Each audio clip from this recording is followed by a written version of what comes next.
일상을 위협하는 퇴행성 무릎 관절염 이야기해봅니다. 성균관대학교 의과대학 삼성서울병원 정형외과의 왕준호 교수입니다. 네, 여러분 무릎 관절 환자가 병원에 가장 많이 오는 계절이 언제인지 아시나요? 겨울 아닐까요? 아무래도 겨울은 추우니까 이렇게 여기도 막 무릎도 뻣뻣하고 그러니까 그래서 병원 가시지 않을까요? 그럴 수 있겠네요. 네, 아, 네. 이런 느낌. 네, 그렇게 생각하시는 분이 많긴 한데요. 사실은 바로 이 시기, 바로 3월입니다. 예? 2023년 건강보험심사평가원의 자료에 의하면요. 3월에 관절 환자가 갑자기 급증했다가 5월에 최고점을 이룬다고 합니다. 오, 그러네요. 그렇다면 그러네? 봄철에 무릎 관절 환자가 많은 이유가 뭘까요? 봄에요. 봄에. 이게 겨울에 이렇게 좀 집에만 있다가 이렇게 봄 되면은 바깥 활동 많아지잖아요. 그래서 좀 다치시는 분들이 많이 있지 않을까요? 네, 맞습니다. 아기 정답이에요. 진짜예요? 네, 오, 맞습니다. 아까 그래요. 활동을 많이 하니까 또 그렇구나. 아. 네, 겨울에는 추워서 야외 활동을 거의 안 하고 그렇게 하다 보니까 신체 활동도 줄어들고 우리 몸의 관절은 뻣뻣해지고 근육도 약해집니다. 네. 그러다 따뜻한 봄날이 되면 야외 활동이 갑자기 늘어나면서 겨울 동안 뻣뻣해진 관절, 약해진 근육에 무리가 가면서 그래서 관절 통증을 호소하고 병원에 오시는 분들이 많습니다. 아. 50대 이상의 중년분들이라면 사실 무릎이 아플 때 그냥 넘기지 말고 혹시 퇴행성 관절염이 있는지 한 번쯤 확인해 보시는 게 좋겠습니다. 아, 그냥 넘기면 안 돼요? 네, 그럼요. 네. 그래서 저는 오늘 노년층의 일상을 위협할 수 있는 퇴행성 관절염에 대해서 알려드리고자 합니다. 네. 그럼 퇴행성 관절염은 어떤 것일까요? 퇴행성. 예, 퇴행성 관절염은 무릎의 관절 연골이 닳아서 없어지는 그런 증상입니다. 그렇다면 이 퇴행성 관절염은 왜 오는 것일까요? 왜 우냐? 많이 써서? 네, 많이 써서 아, 진짜로 그렇게 맞아요? 얘기할 네, 수 많이 있는데요. 써서. 많이 써서. 네, 첫 번째 사람이란 누구나 피할 수 없는 바로 노화 때문인데요. 네, 우와. 관절 연골이나 물렁뼈 같은 것들이 노화에 의해서 약해져서 퇴행성 변화가 생기고 쉽게 찢어지는 상태가 되는 것입니다. 이 연골의 주성분은 주로 무엇일까요? 바로 콜라겐인데요. 콜라겐. 콜라겐 많이 들어보셨죠? 네, 네, 예, 그럼요. 탄력 관리할 때 쓰는 네, 거잖아요. 그렇죠. 예. 피부 건강에 중요하다고 얘기하는 콜라겐인데요. 네. 콜라겐이 사실 피부에만 중요한 게 아니고 무릎 관절에도 똑같이 중요합니다. 그래요. 나이 들면서 피부 탄력이 떨어지면서 주름이 생기듯이 시간이 지날수록 관절 연골도 닳고 반월 연골판도 찢어지면서 너덜거리게 됩니다. 노화로 인한 경우가 많다. 이 네. 말씀이시죠. 네. 그 다음 원인은 또 뭐가 예, 있을까요? 두 번째 원인은 바로 성별인데요. 네. 여기 계신 김지선 씨나 엄지인 아나운서 네. 앞에 계신 어머님들보다 사실은 어머님들은 저나 저 같은 김재원이라고 합니다. 네.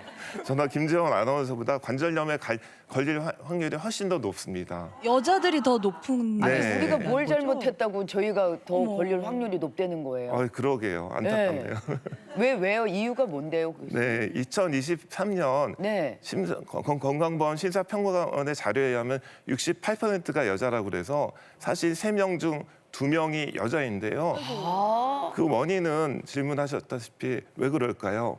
여자. 여자면은 우리가 혹시 갱년기 때문에 오는 건가요? 네, 갱년기 이후에 여성의 호르몬 변화가 영향을 미치게 됩니다. 아니 근데 관절하고 여성 그 호르몬하고 무슨 어떤 연관이 있는 거예요? 네, 갱년기 이후에 여성의 호르몬은 주로 골다공증에 영향을 많이 미치기는 하지만 네. 사실은 퇴행성 관절염에도 영향을 미칠 수가 있어서요. 갱년기 이후분들이 관절이 뻣뻣해지고 무릎 통증으로 병원에 오시는 경우들이 많이 있습니다. 그리고 다음 원인을 설명드리도록 할게요. 다음 원인은 주로 과체중인데요. 체중이 많이 나가는 게 원인입니다. 아. 제가 예를 들어서 설명드리도록 할게요. 네네. 아무리 튼튼하게 잘 만들어진 트럭이라 하더라도 적정 무게 이상의 그 짐을 갖고 다니면은 무게를 버티지 못하고 타이어나 스프링이 망가질 수 있습니다. 그렇죠, 그렇죠. 그렇죠. 예. 과적제 하면 안 된다 그런 이야기 하잖아요. 네. 예. 네. 교수님 물 한 모금 드시고 감사합니다. 천천히. 사실 몸무게가 많아지는 것도 비만 환자들에게만 해당되는 게 아니라 저같이 날씬한 사람들도 평소 몸무게보다 한 3kg, 4kg가 늘었다 하면 그렇죠. 무릎에 무리가 갈 수 있는 거죠. 네, 그렇죠. 갑자기 체중이 느는 것도 네, 문제가 네, 될 갑자기 수 체중이 느는 게 문제가 될 수가 있습니다. 네네. 그리고 마지막 이유는 바로 내반슬. 그림을 보면서 말씀드리도록 할게요. 내반슬이 뭐예요? 내반슬. 내반슬이라는 것은 오른쪽 보이는 것 같이 흔히 얘기하는 주로 오다리인데요. 선천적인 원인이나 외상들에서 생길 수가 있고요. 서양인들은 주로 X자 다리가 많지만 동양인들은 우리나라 사람 같은 경우는 오다리가 많습니다. 왼쪽에 보이는 게 정상 다리인데요.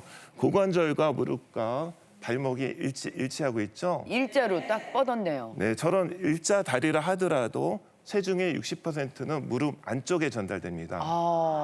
그렇지만 오다리가 있으면 체중의 90% 이상이 무릎 안쪽에 집중될 수가 있기 때문에 퇴행성 관절염이 쉽게 생기고 쉽게 악화될 수가 있습니다. 그래요. 관절이 안 좋아서 오다리가 되는 게 아니라 오다리이기 때문에 오히려 퇴행성 관절염이 오는 거군요. 네, 그럴 가능성이 크고 있습니다. 그러면 이게 악순환이 되겠네요. 네, 맞습니다.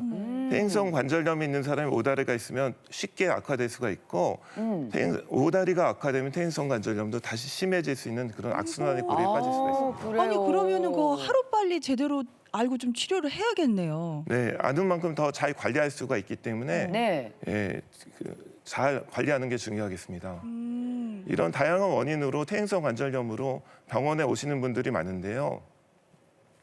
요즘 환자분들이 아는 게 많아지셔가지고 네. 예, 많이 하시는 질문이 있습니다.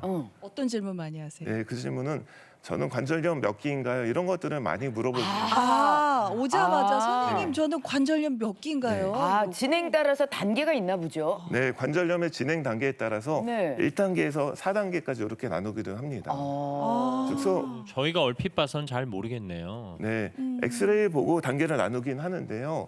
맨 왼쪽의 것이 1단계 가장 괜찮은 정도이고 오른쪽에는 4단계로서 가장 심한 정도입니다. 그러니까 잘 모르겠지만 요거는 비교가 될 것 같아요. 1단계하고 4단계를 보면 4단계는 거의 붙어 있는 것 뼈, 네, 같처럼 그렇죠. 보여요. 예. 뼈가 붙어 있는 4단계고 그래서 단계별로 제가 어떤 증상이 어떤지 어떻게 치료해야 되는지 좀 말씀드리도록 하겠습니다. 네, 네.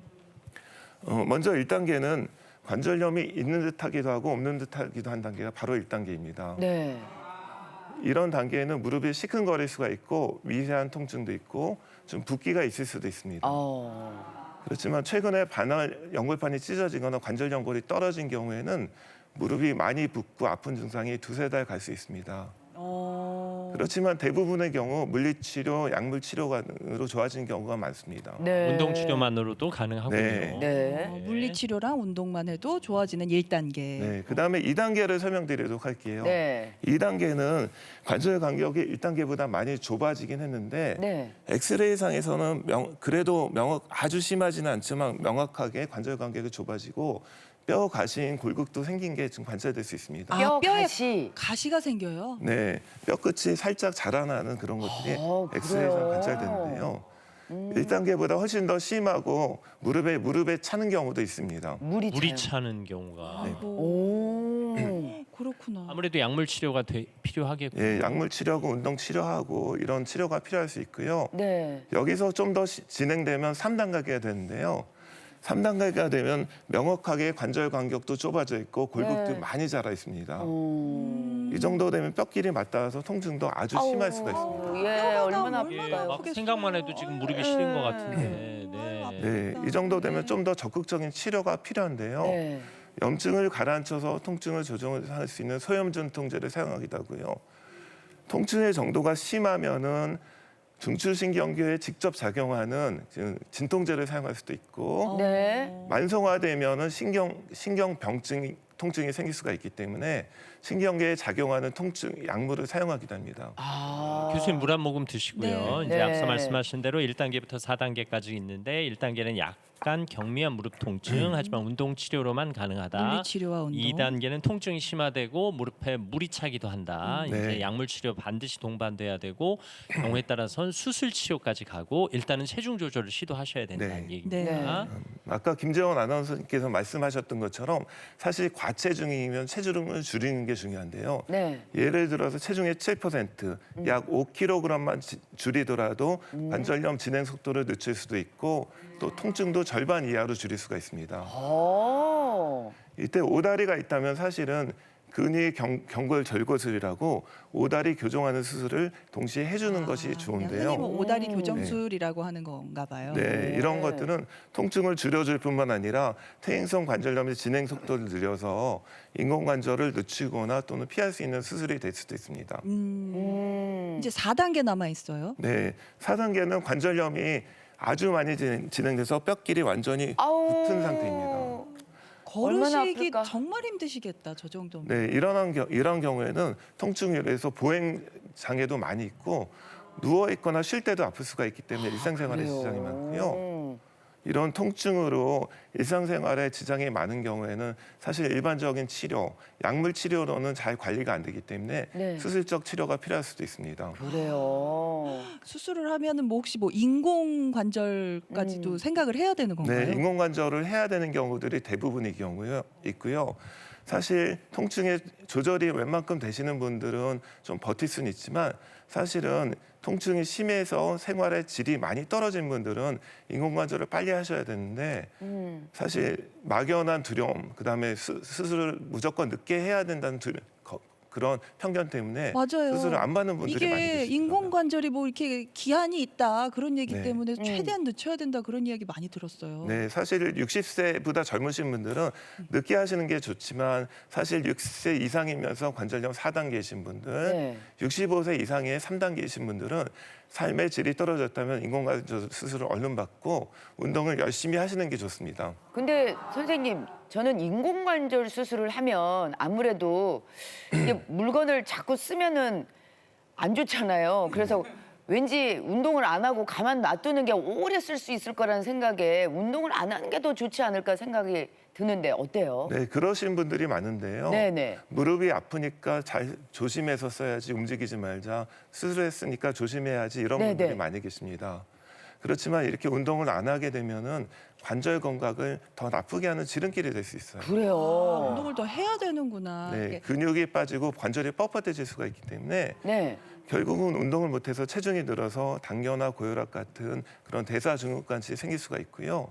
관절염 초기이신 분들이나 사실 그런 분뿐만 아니라 관절염 4단계이신 분들 그리고 인공관절을 이미 하신 분들도 운동을 꾸준히 하고 관리하시는 것이 꼭 필요합니다. 아. 교수님은 아파도 그러니까 설령 통증이 있어도 운동을 꾸준히 해야 된다라고 된다. 주장하시는 거죠. 그러니까 네. 본인에 맞게 적당한 강도로 해야 되겠네요. 그렇죠. 통증이 있더라도 사실 약으로 통증을 어느 정도 조절하면서 꾸준히 운동량을 늘려나가시는 게 굉장히 중요합니다. 그렇군요. 점차 늘리는 게 중요하군요. 네. 오. 그러니까 허벅지 근육, 햄스트링, 종아리 근육, 엉덩이 근육을 잘 유지하면은 퇴행성 관절염이 나빠지는 것을 늦출 수가 있기 때문에 하체 근육을 키우는 것이 중요합니다. 네. 하체 근육 하체 중요하죠. 근육. 예. 오. 그리고 어르신분들은 운동을 하라 그러면 그냥 걷기 운동, 유산소 운동만 하는 경우들도 많이 있으시죠. 그렇죠, 그렇죠. 근데 유산소 운동뿐만 아니라 근력 운동도 같이 해주는 게 중요한데요. 네, 네. 얼만큼 해주는 게 중요할까요? 얼마나 네. 뭐 많이 해야 되나요? 네, 최소 기준을 말씀드리도록 할게요. 네, 네, 네. 일주일에 150분 정도 유산소 운동을 하시는 게 좋고요. 예. 일주일인 경우. 네, 단위로 얘기하면 하루에 30분 이상씩 5번 정도 해주시는 것이 좋습니다. 네, 네. 그리고 근력 운동도 일주일에 2번 이상 해주시는 게 중요합니다. 네. 그다음에 강도에 관해서 또 여쭤보는 분들이 많이 네, 계시는데요. 네, 네. 강도는 숨이 차서 이렇게 옆에서 질문했을 때 대답은 해도 노래는 못 부를 정도. 아, 좀 세게 해야 되네요. 한마디로 본인이 생각하면 훨씬 더 세게 하셔야 됩니다. 선생님 힘듭니다. 요 정도로. 네, 이렇게. 그 정도 하셔야 그러니까 됩니다. 네. 우리 저기 많은 분들께서 산책을 그걸 운동이라고 생각하시는데 네. 산책은 노래도 되고 다 되는데 그건 하면 안 되고 숨이 어느 정도 차서 노래가 안 될 정도로는 뛰셔야 되는 거군요. 그건 하면 안 되는 건 아니고 그것도 좋은데 좀 더 제대로 하시려면 네. 숨이 찰 정도로 해야 돼요. 근력까지 그래야 신경을 유산소 쓰시려면. 운동 효과를 네. 충분히 얻을 수 있습니다. 아니, 사실 근데 유산소와 근력이 한꺼번에 해결되면 얼마나 그러니까요. 좋아요. 제가 그 말이에요. 아니 이걸 따로따로 하려니까 너무 헷갈리고 또 따로 시간을 빼기가 그러니까 유산소도 되고 근력도 되는 그런 운동은 없을까요? 네, 그런 운동이 있는데요. 있어요. 네, 그래서 제가 그걸 소개시켜 드리려고 합니다. 네. 왜 좋은지 영상을 보면서 설명드릴게요. 어떤 운동인가요? 어떤 운동인가요? 네, 환자인 경우에는 무릎이 아플 경우 허벅지 근력이 약해지면요. 무릎의 통증이 더 심해지고 염증이 심해질 수 있습니다. 네. 이런 경우 계단 운동을 하면은 자연스럽게 허벅지뿐만 아니라 종아리 힘까지 강해질 수가 있고요. 대한 운동. 허벅지 근육이 튼튼하면 무릎의 슬개골을 잘 잡아줘서 관절을 보호해줄 수 있습니다. 네. 여기서 주의할 점은 처음에 몸이 앞으로 너무 기울어지지 않게 하면서 네. 리듬감 있게 계단을 사뿐사뿐하게 올라가야 되고요. 발의 충격을 덜 가게 해서 무릎의 충격을 줄이는 게 좋습니다. 아파트나 지하철 같은데 어디서든 할 수 있으니까 오늘부터 조금씩 실천해 보시길 바라겠습니다. 네. 통증이 심한 경우에는 평지 걷기를 먼저 열심히 하고 근력을 키운 다음에 인공관절 수술하시는 게 좋고요. 인공관절을 하신 분이라도 그렇게 걷기 처음에는 평지 걷기 열심히 하고 한두 달 뒤에 계단 오르기 운동을 하시는 게 좋습니다. 네, 네. 알겠습니다. 계단 오르기 운동이라고 말씀하시는 거 봐서 내려올 때는 주의해야 된다는 말씀. 네, 내려올 때는 더 주의해야 되고요. 내려올 때는 엘리베이터를 이용하는 것도 괜찮아요. 네. 내려올 때는 그렇군요. 계단 말고 엘리베이터 이렇게. 네. 생각하세요. 네네. 오늘 질문이 들어왔어요, 교수님. 퇴행성 무릎 관절염에 무릎 보호대 사용해도 괜찮은 건가요? 하셨거든요. 네, 무릎 보호대를 사용하면 어느 정도 지지해 줄 수 있어가지고요. 네. 좀 안정감을 얻을 수는 있지만 사실 근육을 약하게 할 수도 있어요. 아. 그렇기 때문에 일시적으로 장거리를 걷거나 많이 아플 때 사용하는 건 좋아도 항상 착용하는 건 좋지 않습니다. 아, 그렇군요. 다만 무릎이 부으시는 분들은 압박 스타킹을 사용해서 붓기를 예방하는 것이 좋겠습니다. 네. 1단계에서 통증이 시작될 때요. 네. 보통 평지에서 먼저 시작되나요? 아니면 계단을 오를 때 통증이 먼저 시작돼요? 계단을 내려갈 때 먼저 통증이 시작되고 내려갈 내려갈 때. 그다음에 올라갈 때 통증이 시작되고 아. 심한 분들은 평지에서도 통증이 시작됩니다. 그러면 계단을 내려갈 때 통증이 시작되면 이제 조금 있으면 올라갈 때도 아프겠구나 생각하면 되겠네요. 네, 예방적인 차원에서 아. 운동도 열심히 하고 병원에 진단을 한번 네. 받아보시는 것도 괜찮습니다. 게다가 평지에 걸을 때도 아프면 병원을 반드시 찾아가는 게 반드시. 좋습니다. 네. 네. 감사합니다. 오늘 일목요연한 설명이 아주 도움이 많이 됐습니다. 수업 잘 들었습니다. 고맙습니다. 감사합니다, 교수님. 고맙습니다.